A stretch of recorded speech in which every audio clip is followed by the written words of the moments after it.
Henry James, un novelista fundamental en la historia de la novela, dijo: la única obligación que ya de antemano podemos imponer a la novela, sin incurrir en arbitrariedad, es que sea interesante.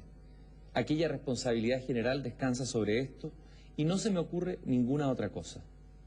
En cuanto a las formas, cómo puede libremente alcanzar ese resultado, me parecen innumerables, y de tal naturaleza que solo la prescripción puede limitarlas o restringirlas. Son tan variadas como el temperamento del hombre y triunfan en la medida que revelan una inteligencia particular diferente de los demás. Y continúa Henry James: la novela, en su definición más amplia, es una impresión personal y directa de la vida. Esto de partida constituye su valor, que será mayor o menor según la intensidad de la impresión. Pero no habrá ninguna intensidad y por lo tanto ningún valor a menos que exista la libertad para sentir y expresarse. El arte de la novela y otros ensayos, Henry James. Y para hablar del arte de la novela, de la novela como destino de vida, como oficio, de la relación entre novela y realidad, y para hablar de sus propias novelas está conmigo Gonzalo Contreras, narrador chileno, autor de La ciudad anterior, novela que ganó un concurso muy importante en ese momento, que era el de la revista de libros del Mercurio en Santiago de Chile, un libro que Ignacio Valente calificó de la siguiente manera: la extraña fuerza y la opacidad que emanan de este texto se convierten en una virtud tan lograda como pueden serlo en otros casos lo traslúcido y lo radiante. Iguales opiniones de José Donoso y Jorge Edwards. También Gonzalo Contreras ha publicado las novelas El nadador, El gran mal, el volumen de cuentos Los indicados y finalmente, en el momento que estamos grabando este programa, que como tú sabrás se transmite ad eternum, La ley natural, la última novela de Gonzalo Contreras. Gracias, Gonzalo, por estar aquí en esta conversación. Gracias a ti. Lo primero que quisiera preguntarte, y por eso partí citando a Henry James, que yo sé que es uno de tus autores de cabecera, es cómo tú has persistido en esta pasión por la forma, por crear novelas que a lo mejor no van a ser parte de este boom de novelas de mercado o que se venden o literatura facilista. ¿Cómo has hecho de tu vida una vida dedicada a escribir y a seguir novelando todavía hoy, Gonzalo? A ver, la pregunta es curiosa porque no se le pregunta a un pianista por qué sigue tocando piano, a un pintor por qué sigue inventando. Curiosamente a los escritores se les pregunta por qué escriben, cosa que no se le hace a artistas de otros ámbitos, como si la escritura fuera una especie de extravagancia. ¿Y no lo es? Y en parte lo es. En parte lo es. Y en parte lo es porque uno llega a la convicción de que tiene algo que decir bastante tarde. Dado que en la escritura, a diferencia de otras artes, no existe la virtud. O sea, si yo toco bien el piano, bueno, ya tengo un dato claro, digamos, de que tengo un destino por ahí. Cuando tú llegas a ciertas certezas de que algo en tu trabajo puede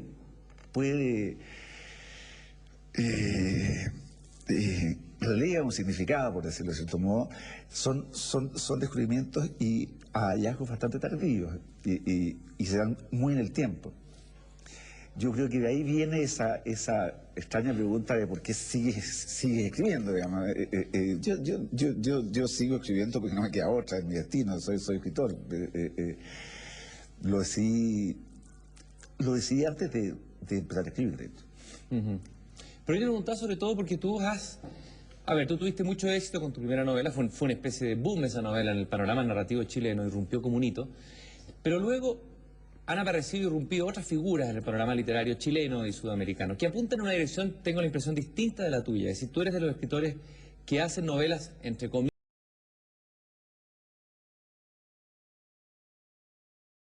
pero un público menor que el público de las novelas feministas o de las novelas de minoría. Y ese gesto de persistir en ese tipo de escritura, porque hay escritores que, ¿estás de acuerdo?, que han traicionado a lo mejor su primer ideario en pos de un público masivo, pero tú has persistido.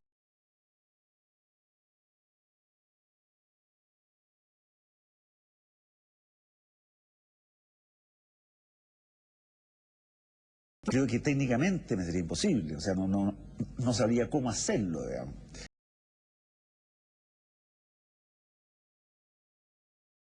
Que es disfrazarse uno, en el fondo. Yo he persistido porque casi por reacción, también, digamos,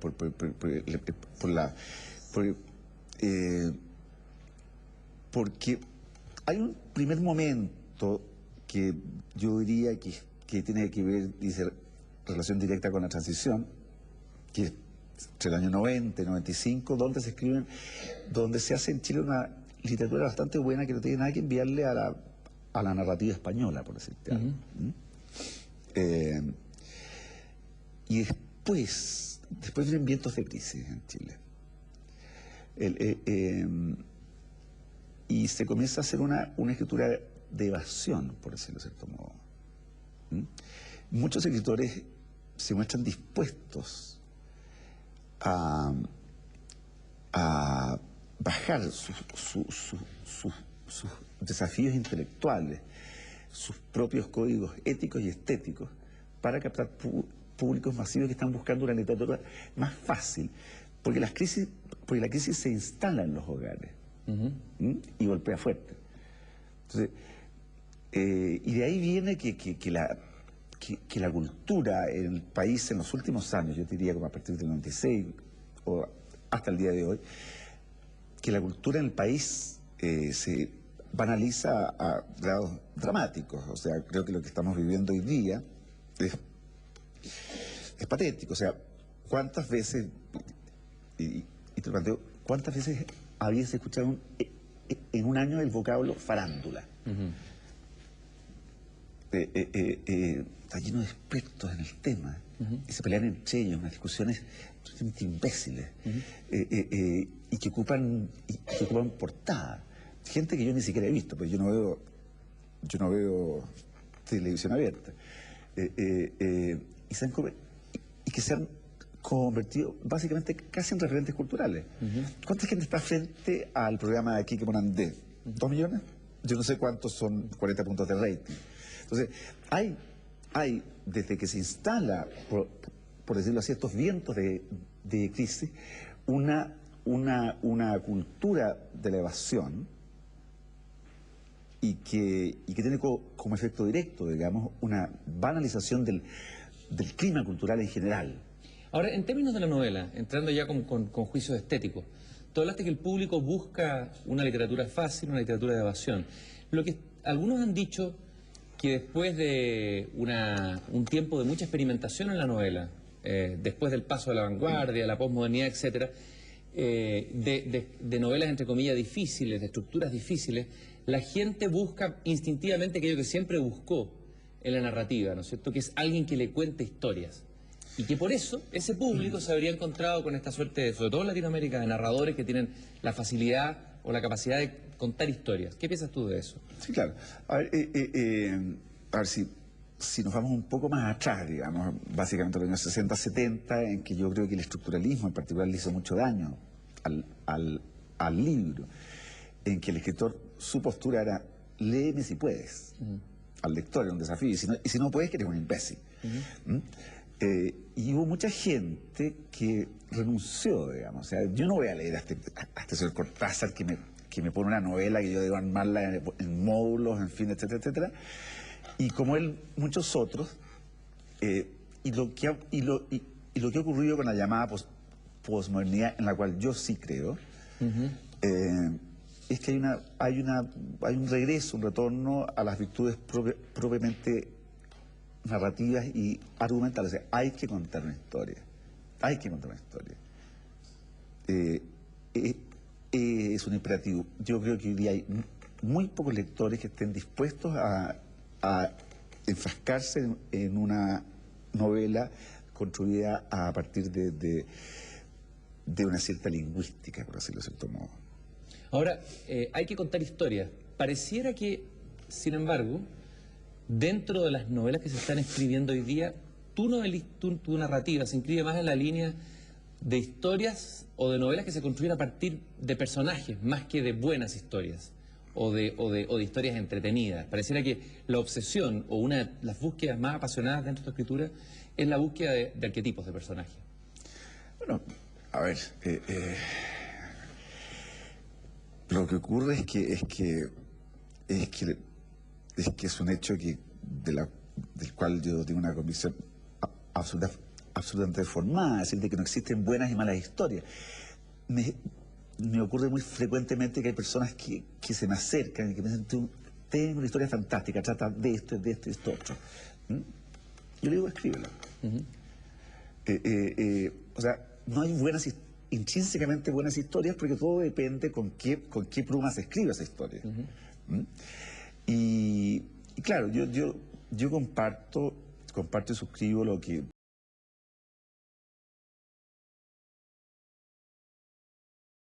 ¿Qué es el personaje disponible? Para James el personaje disponible es que encuentra un carácter en alguien, una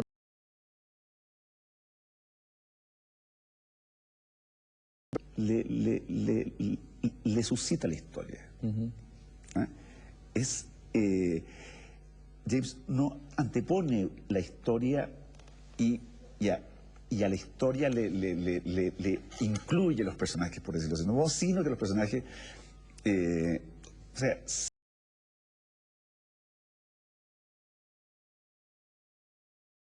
son las que van a darle forma a la historia.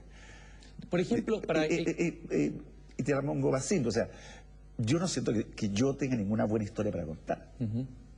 O sea, si tú me preguntas si yo tengo en este momento alguna buena historia, no. Y si la tuviera, sería una historia ajena.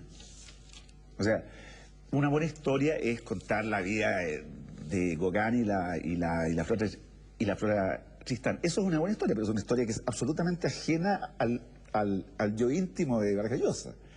Y yo no soy un escritor de temas. Tú como lector, ¿cómo evalúas literariamente la obra de Vargas Llosa? Para llevarlo quirúrgicamente este juicio a la obra literaria. ¿Quién es un arquetipo, un modelo de escritor? Yo creo que los primeros libros de él, hasta La tía Julia, son un escritor notable, pero que actualmente está haciendo unos estupendos reportajes, digamos. O sea, la foto que saca la Morgana de Vargas Llosa tomando apuntes al lado de la tumba de Gauguin. ¿Apuntes de qué? ¿De lo que está sintiendo al lado de la tumba de Gauguin? Porque en realidad no hay un nexo entre un yo escritor y el tema escrito, digamos, ninguno. Ahora, ¿y tú? ¿Detrás de qué vas tú?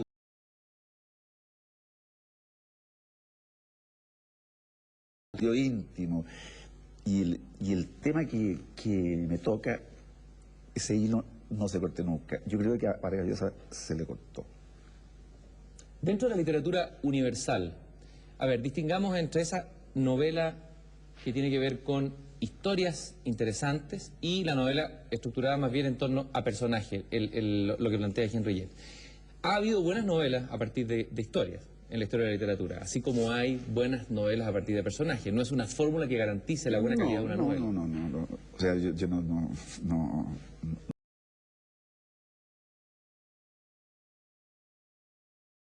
De sentencia al respecto, digamos. O sea, ahora, claro, todo se describe a partir de las invasiones napoleónicas a Rusia, eso es historia, ¿no es cierto?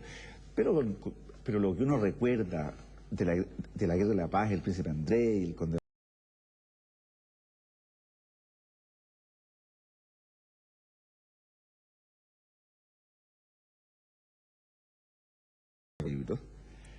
no recuerda los argumentos, recuerda los personajes. ¿De qué se trata 100 años de soledad? Se lo planteo.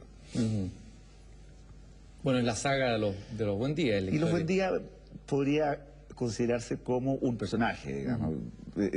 Unos más que otros, más Úrsula, más que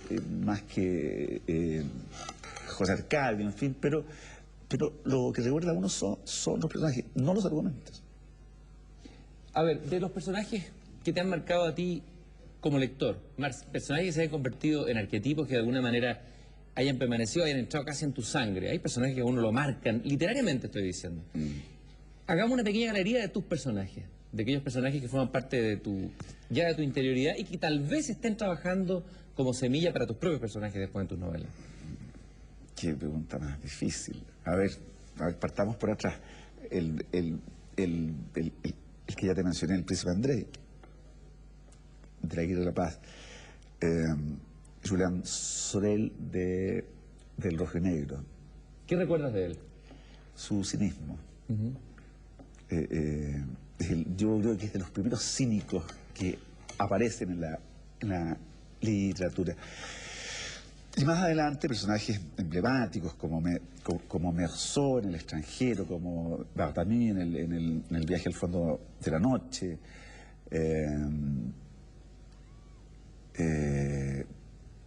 el personaje del viaje al corazón de las tinieblas. Joseph Conrad.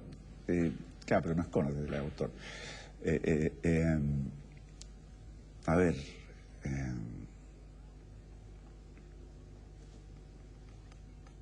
¿quién más? De Nabokov. Humbert, sin duda que es un personaje... ¿Quién era él? Cuéntanos quién era él. ¿Y por qué te interesó ese personaje? No sé, porque lo que hizo Nabokov es crear un arquetipo.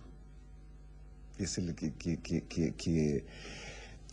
es un personaje que toca alguna zona del inconsciente masculino y por eso que ha producido la repercusión y las reverberaciones, digamos, porque la psicología de Humbert, todos en cierto modo llevamos un Humbert dentro. No lo llevamos a la práctica, digamos, pero si tú logras crear un personaje que toca una zona específica tuya, bueno, has creado un arquetipo. Dentro de tu novela, me gustaría que hiciéramos un recorrido, ya que lo hicimos con los libros, de esos personajes que fueron el personaje, ¿cómo le llamaba Henry James? Disponible. El personaje disponible. Vamos a partir desde atrás, en la ciudad anterior. ¿Quién era ese personaje disponible y cuál fue el trabajo que tú hiciste con ese personaje? Yo tengo la impresión, y que es una cosa muy ex post, digamos, de que ese personaje que entra a esta ciudad con su maleta en plena noche, tiene que ver con una imagen mía, personal, que yo, bajándome del tren en Barcelona, proveniente de Madrid, con un bolso de marinero, con una máquina de escribir en la otra mano y con $70 en los bolsillos. El tren llegó de noche. Y por decirlo así, como esa sensación de profunda extrañeza, de profundo desarraigo, de sentir como que el mundo como que no tenía suelo en el fondo, ¿eh? Estás casi al borde como de levitar, por pánico y por una especie como de ¿cómo te lo puedo decir? De que tu existencia está en una especie como de punto de fricción absolutamente crítico. Yo creo que ese libro nace de esa escena, del tipo cuando lo deja el bus en la Panamericana. Y esa escena, yo creo, es una cosa que la descubrí más tarde, que dice relación con esa escena que yo vi en Barcelona. Voy a leer el comienzo de esta novela cuando dice: la Panamericana va demasiado recta para detenerse en cada ciudad. Es como si la hubieran lanzado a plomo a través del mapa. Lo cierto es que lo deja uno siempre al borde del camino. Cuando el bus se alejaba con sus pesadas espaldas y la maleta ya en tierra se mantenía aún en estado de alerta, hice el primer reconocimiento del lugar. La noche nada hospitalaria, más bien indiferente, y el sistema nervioso respondiendo por su propia cuenta, un leve temblor de hombros y 3 convulsiones sucesivas como los escalofríos ante el WC. Había ahí uno de esos monolitos que suelen levantar los rotarios o algún círculo de amigos de la ciudad en las encrucijadas de los caminos. En el monolito una leyenda grabada, un poema patriótico o una bienvenida en verso. No supe porque no me acerqué a descifrarlo. A ver, Ese es el inicio de esta novela. Ok, está el personaje disponible. A partir de ahí, ¿qué es lo que se inicia? Se inicia un camino prefijado y el escritor, yo preguntándole a Vargas Llosa, él hace una construcción, tiene una historia, construye, dice que una de las cosas más importantes de una novela, uno de los elementos más importantes es construir el argumento, la estructura de la historia. ¿Cómo trabajas tú a partir de ese personaje que se te aparece? Mira, te voy a ser súper gráfico y particularmente con este libro. Cuando el personaje entra a pie hacia el pueblo, yo voy entrando con él. O sea, yo todavía no sé qué es lo que hace y qué es lo que va a hacer al pueblo. Llega al bar Hércules, ¿no es cierto? Después llega a esta casa de pensión, por decirlo así, y yo todavía no sé qué hace él. Y cuando ¿Ni quién le va a abrir la puerta? Ni quién le va a abrir la puerta. Y cuando le preguntan, ¿y usted qué hace? Soy vendedor. Y yo me pregunto, a ver, pero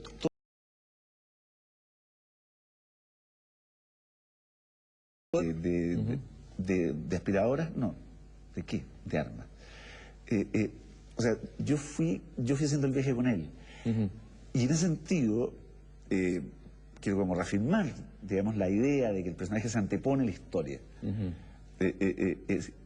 Es el personaje, su circunstancia, la soledad y el absurdo en que está envuelto, que hace que venda algo tan extravagante como vender, ¿Cómo puede ser? Como vender armas de fuego de uso personal. ¿Significa de alguna manera que esta literatura o esta manera de escribir es entender la escritura como una aventura, literalmente? No solo la aventura de la peripecia, sino que la aventura Yo siempre he entendido la literatura como un acto de averiguación más que como un acto de información.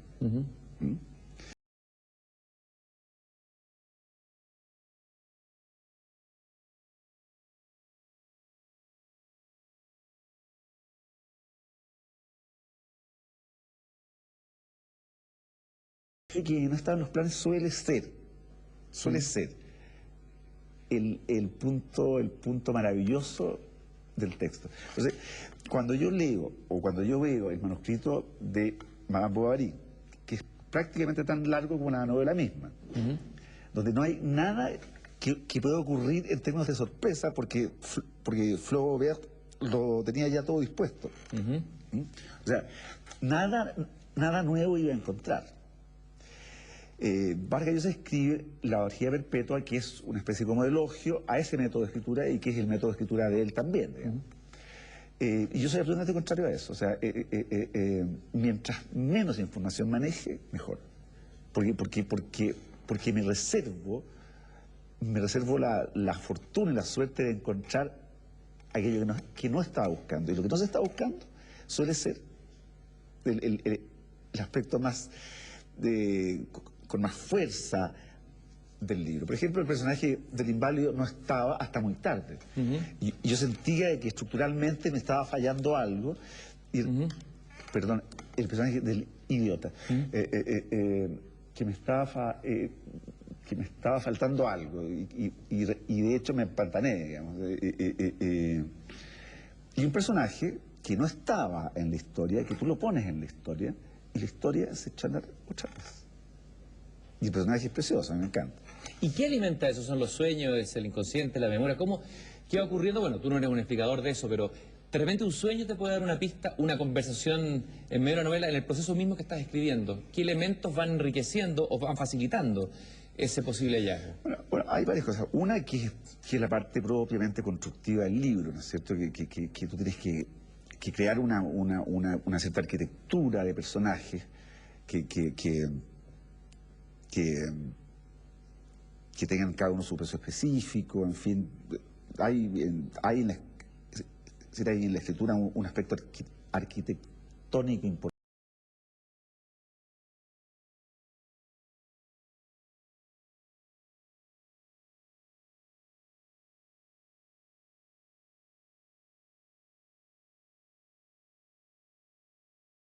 Tiene que ver con una cierta armonía de las partes, armonía y solidaridad entre las partes. Eso por un lado, o sea, el texto mismo te demanda ciertos elementos y que uno debe buscarlos básicamente en la imaginación. Ahora, ¿qué es lo que es la imaginación? Es Se lo dejamos a un psicólogo, un psicoanalista. Exacto. A propósito de Flaubert, hay un artículo de Vargas Llosa que apareció aquí en varios diarios en el mundo que dice: ¿qué puede aprender de Madame Bovary un novelista en nuestros días? Todo lo esencial de la novela moderna, que esta es arte, belleza creada, un objeto artificial que produce placer por la eficacia de una forma, que como en la poesía, la pintura, la danza o la música, es en la novela el factor determinante del contenido. ¿Estás de acuerdo con ese juicio de Vargas Llosa de que es tan significativo ese hito de Flaubert? Es tan general que no podría no estarlo, digamos. Ahora, si fuera más específico, podría... Ahora, él afirma que Flaubert de alguna manera... Es general y obvio, o sea, no podría refutar una frase como esa. ¿Tú no crees que Flaubert cambió el curso de la historia de la novela? No. ¿Quién sí lo cambió? ¿Quién ha sido el hito fundamental para la novela Yo moderna? creo que básicamente son Joyce y Proust. Y James. ¿Qué aprendes tú de James? Los tres son básicamente simultáneos. ¿Qué aprendes tú de James en el oficio? ¿Qué es lo más importante del oficio? Aparte de la idea del personaje, ¿qué has aprendido tú en James? Está el famoso punto de vista de James, que es lograr, que si bien Flaubert lo esboza en su obra, que es lograr la mayor autonomía posible del personaje. O sea, de manera tal que, por ejemplo, particularmente si estamos trabajando en tercera, ¿En tercera persona? Sí, claro, en tercera persona. Como una aventura y un viaje suena bonito, o sea, como en tercera, en primera y segunda. Que es que, por ejemplo, lograr un efecto que es muy difícil de hacer, que es que James entra en la conciencia de los personajes, pero el valor del pensamiento de los personajes es el mismo valor que la observación de un hecho físico, como la lluvia, por ejemplo. James no se pronuncia respecto del contenido de ese pensamiento, lo que produce el efecto de que yo como lector puedo ver que ese personaje está pensando equivocadamente y me gustaría ir como una ayuda a él, digamos, para decirle, por favor, reflexiona. Está la autonomía que logra James respecto de sus personajes por esta técnica que él llama el punto de vista, que para mí, digamos, son en términos creativos los personajes más libres. Siempre se ha dicho que la novela decimonónica, la novela anterior a la novela moderna, la novela de un Dostoyevsky, bueno, de un Tolstoy, de un Víctor Hugo, tenía el defecto justamente de la omnipresencia de este narrador que incluso, como en el caso de Los Miserables, puede interrumpir en medio de la novela, ¿no es cierto? Emitir sus juicios morales, etcétera. Sin embargo, estaba pensando antes de preparar esta entrevista que, curiosamente, que con ese defecto fundamental del narrador decimonónico, se hicieron novelas extraordinarias y estupendas y sobrevivieron finalmente, a pesar de todo el ripio y de lo insoportable que eran los narradores, por los arquetipos. El Quijote lo mismo, o sea, tenemos El Quijote, los hermanos Karamazov, Crimen y Castigo, La Guerra y la Paz, o sea, una novela con ese problema técnico que superó supuestamente la moderna, pareciera que produjo mejor novela o grandes mejores novelas que las que se han producido después. No, sin duda, yo no voy a poner en cuestión la grandeza de un Dostoyevsky, un Tolstoy, digamos. Ahora, sí es cierto que para un lector contemporáneo, cuando en La Guerra de la Paz se me olvida el nombre, que es un personaje que hace unas largas disquisiciones respecto a una posible reforma agraria, si tú le sacas esas páginas a La Guerra de la Paz no le pasa nada.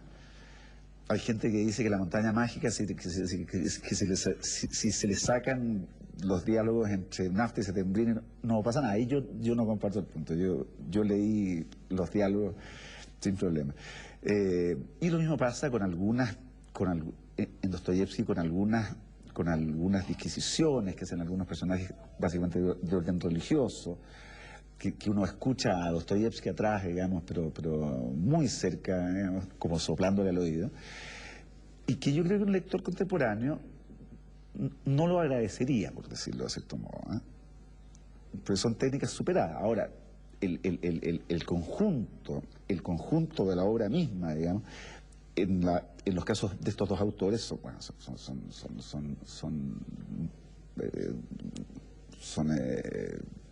obras en todo sentido monumentales. Colocaba contra la espalda y la pared usando un título de un estudio de George Steiner. ¿Dostoyevsky o Tolstoy? Tolstoy. ¿Por qué?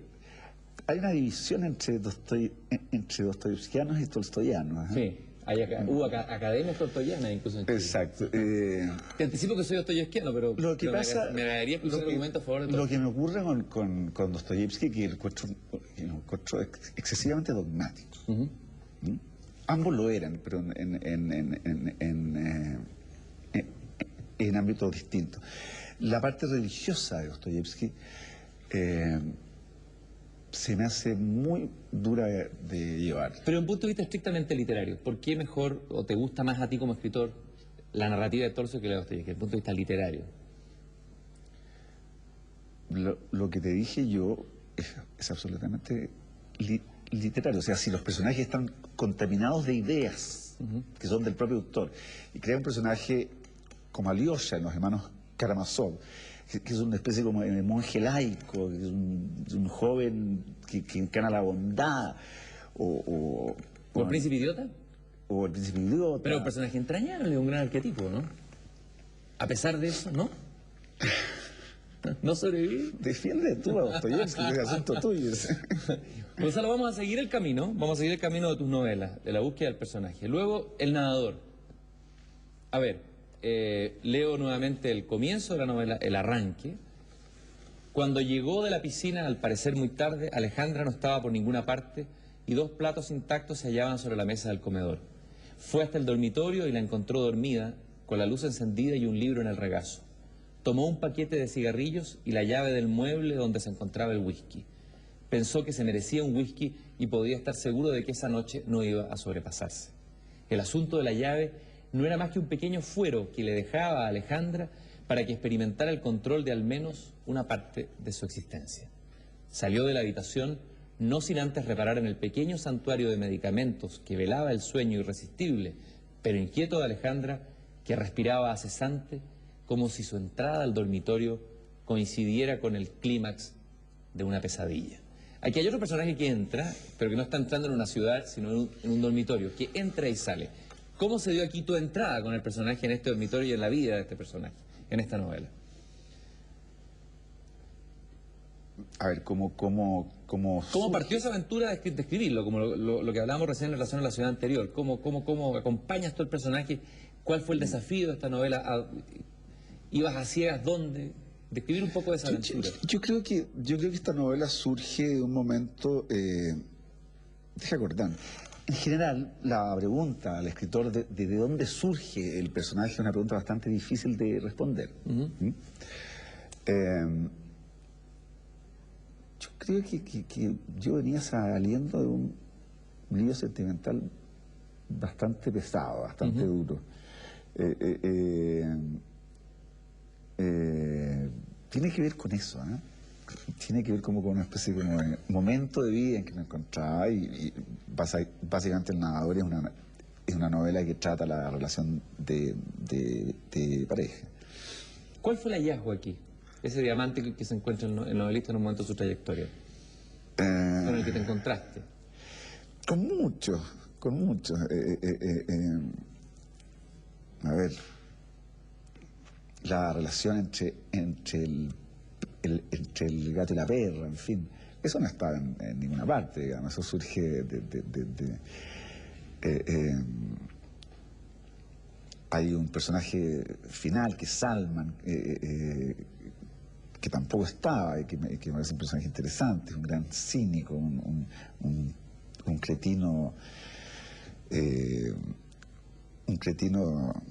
con todas sus letras, digamos.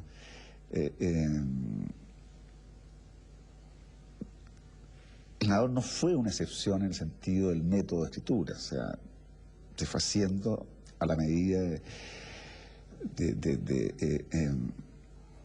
y en cuanto a lo que tiene que ver con... Hay un aspecto importante del nadador que tiene que ver con la ciudad. Con la ciudad, con la nueva ciudad, por decirlo así.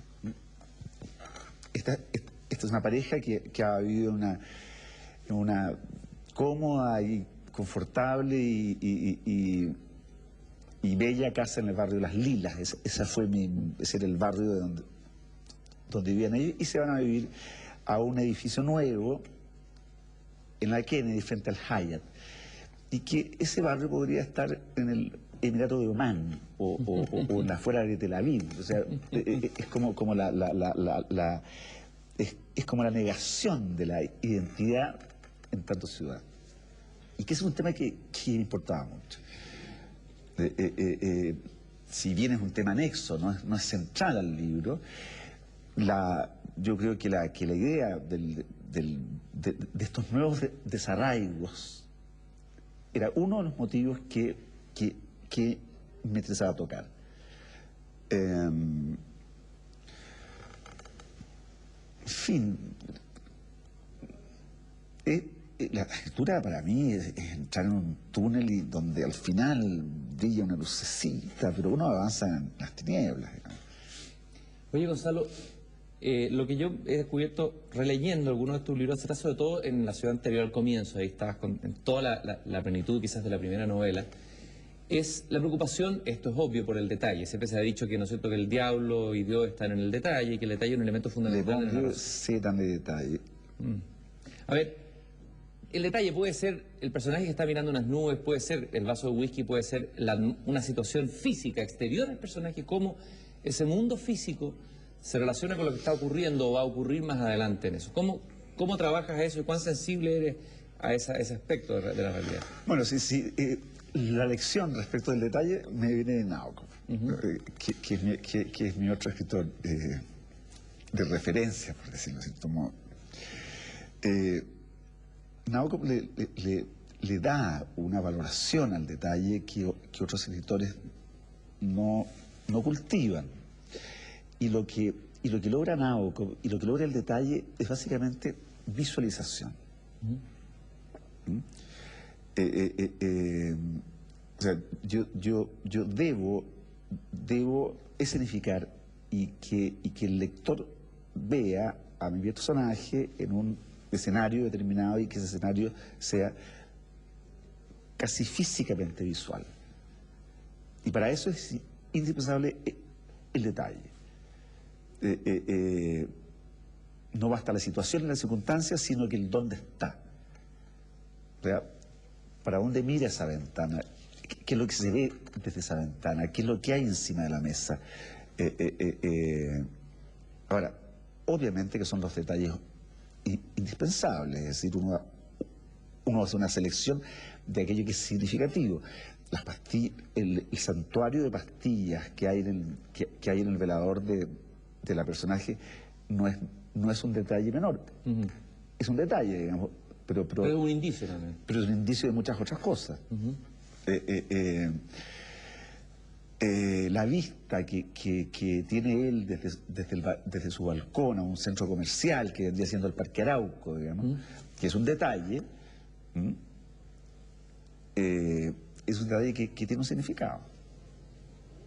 ¿Tú crees que la literatura es realidad más concentrada? La narrativa es realidad exacerbada, llevada al límite, como agua puesta en ebullición, o es reflejo de la realidad? Espejo, como decían los narradores. O sea,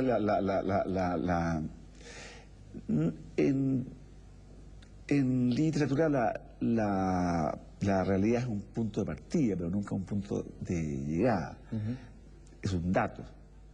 Hay un proceso de transformación y desarrollo que es el arte, digamos. Entonces, básicamente uno trabaja con elementos exacerbados, o sea, uno no puede trabajar con el promedio.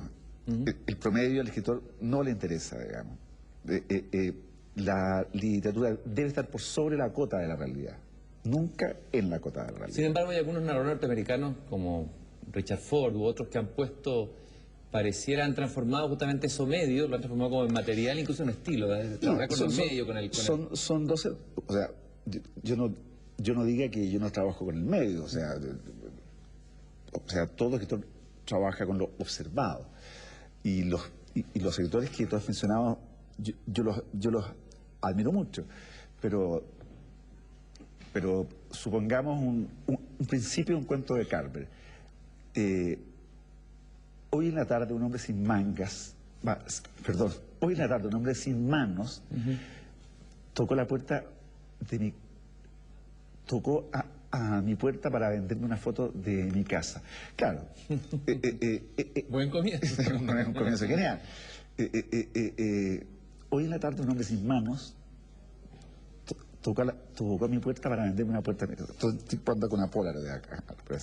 Pero ese principio que es de un escritor realista, es un principio que va mucho más allá de nuestra realidad cotidiana, digamos, porque basta con ese principio para que te instales en otro estadio de la realidad. Y Carver, pese a ser un escritor realista y minimalista, incluso siempre nos pone en una línea mayor respecto de la realidad y en ese sentido yo comparto el punto de que uno trabaja siempre con elementos exacerbados. Ahora, cuando uno lee como lector, a mí me sucede eso, hay una cierta ansiedad, ¿no es cierto? La novela te agarra, tú quieres dejar lo que estás viviendo, y a mí me pasa que vuelvo a la realidad y viene como un bajón. Me imagino que eso también le ocurre al escritor. Pareciera que la novela nos promete de la realidad más de lo que la realidad es. Hay una como un desnivel ahí fuerte. ¿Cómo se da en ti esa relación? Lo que pasa es que a ver, no es que yo cuando cierro un libro y miro en torno a mí me angustio, me deprimo, digamos. No es tan grave el asunto. Pero sí la novela en el fondo es una condensación de realidad, diría yo, ¿no? Ese creo que es el término más adecuado. Porque hay muchos aspectos de la realidad que son absolutamente accesorios. O sea, el personaje no tiene para ir al banco, salvo que argumentalmente sea indispensable que vaya al banco. No tiene por qué ir a la Contraloría o a pagar los gastos comunes, digamos. O sea, entonces, claro, hay muchos aspectos que uno debe dejar fuera porque si es que no son indispensables para el cuento que estás contando, no tiene sentido incluirlo.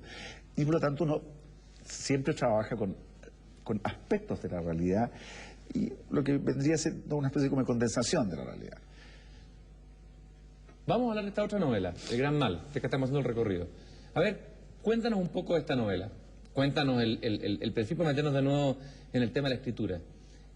¿De dónde? ¿Cuál fue la... ¿Cómo se... No de dónde, te voy a preguntar al revés.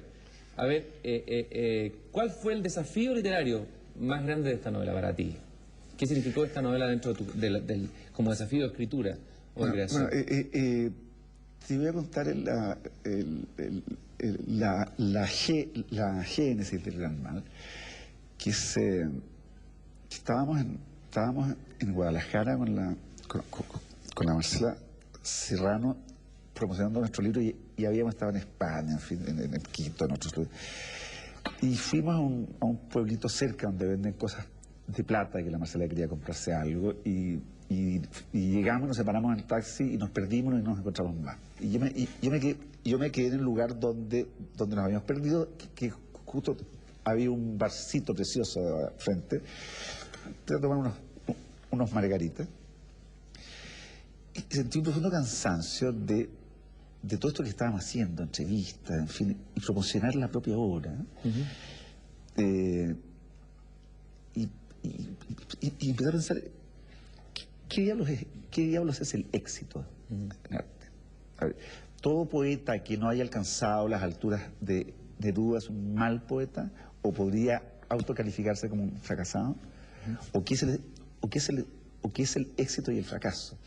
¿Tiene sentido todo este quehacer de marketing, digamos, y tiene alguna relación directa con el valor intrínseco de la obra?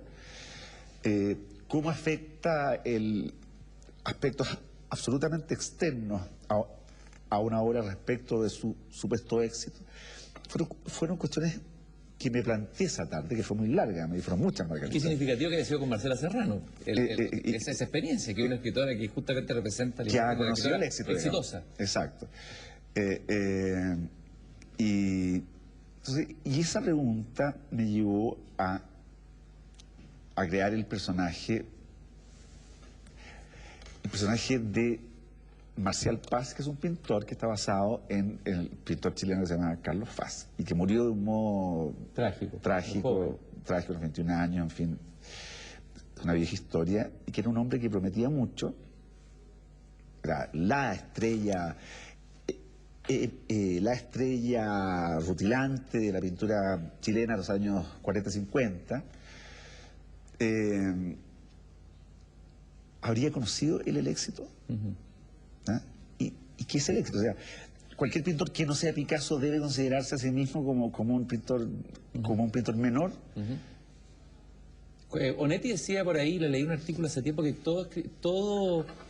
toda creación está condenada al fracaso, en un sentido casi metafísico, está condenada al fracaso.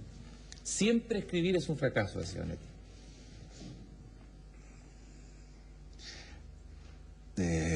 La verdad que no.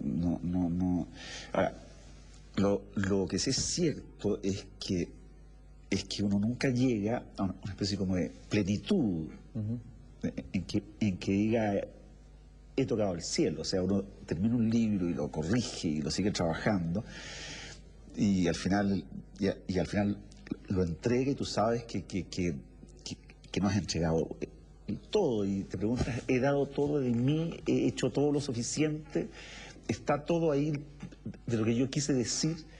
Bueno, en ese sentido podría ser, digamos, de que toda obra de arte es un gesto incompleto e inacabado. No sé si fracasado sea el término más adecuado. Vamos a entrar en tu última novela, nuestro punto de partida, el por qué estamos aquí, La Ley Natural.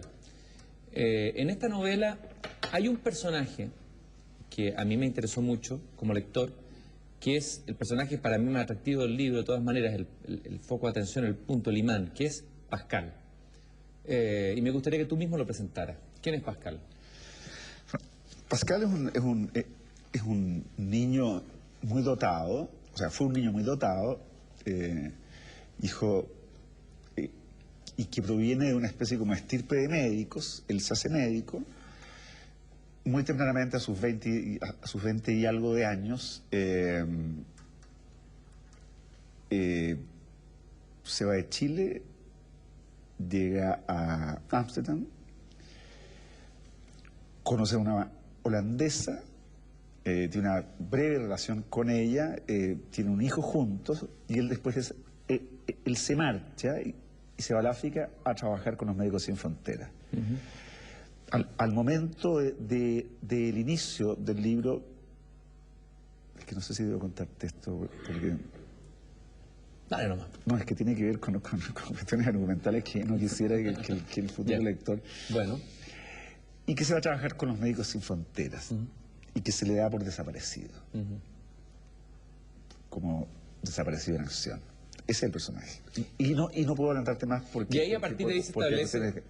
Lo que se va mostrando es una relación muy fuerte, casi, que tiene momentos de ferocidad, entre el hermano menor y el hermano mayor. Y al final esta es una novela sobre la familia, o sobre, de alguna manera, los lazos familiares, sobre las determinaciones genéticas también. Sobre la filiación, digamos. Sobre la filiación. En algo estaba ahí los hermanos Karamazov. La relación entre estos dos personajes chinos tenía algo de esa relación terrible, atormentada, de los hermanos Karamazov de Dostoyevsky frente a este padre terrible también.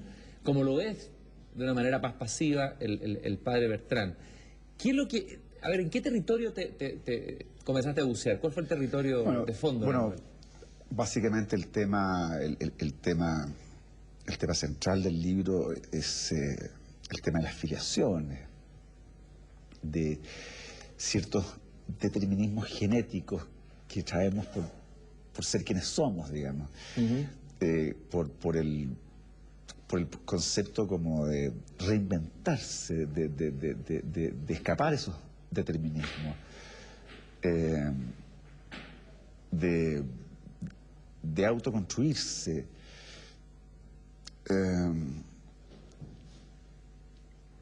de conquistar una verdadera autonomía, una libertad, una verdadera y profunda libertad interior, digamos. En nuestra sociedad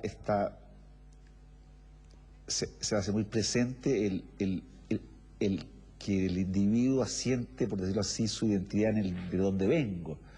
Cuando... ¿Eso es muy chileno? ¿Es como una zona asfixiante, particularmente claro. chileno? Yo creo que no es así en sociedades como la francesa o la norteamericana, donde, por ejemplo, los hijos se van muy temprano de la casa, que se quedan hasta los 30 años. Entonces, el de dónde vengo, como asentamiento de la identidad, lo que me parece un error fatal, digamos. Contra eso Francisco descubre, cuando ya está casi en el punto de no retorno, descubre que lo más importante es a dónde voy. Y creo que es un punto central, y ahí comienza un proceso como de reinvención del personaje, y el personaje es el momento en que empieza a cortar las cadenas que arrastraba. Tú de alguna manera tomaste a este Pascal, que es un outsider, un marginal. Él es un personaje que normalmente quizás en otras novelas que uno ha leído muy frecuentemente en el último tiempo sería el personaje, el protagonista y el favorito del novelista. Y curiosamente sale bastante castigado este personaje en esta novela, el arquetipo del... A ver, me interesa que hagas esa porque, a ver,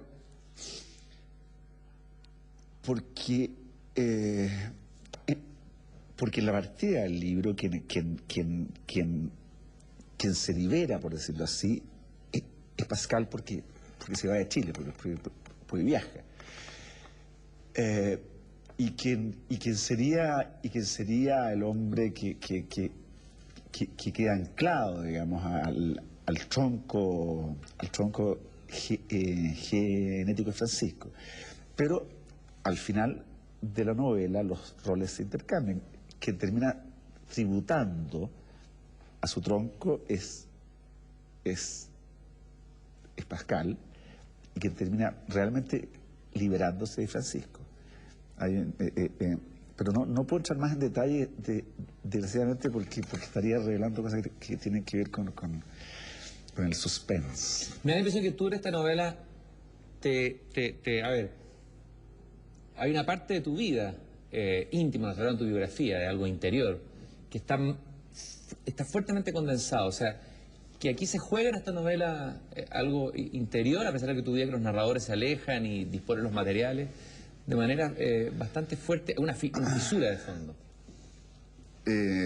La pregunta es si una novela con más elementos biográficos. Sí. O interiores o personales o qué sé yo. ¿Qué te jugabas tú aquí?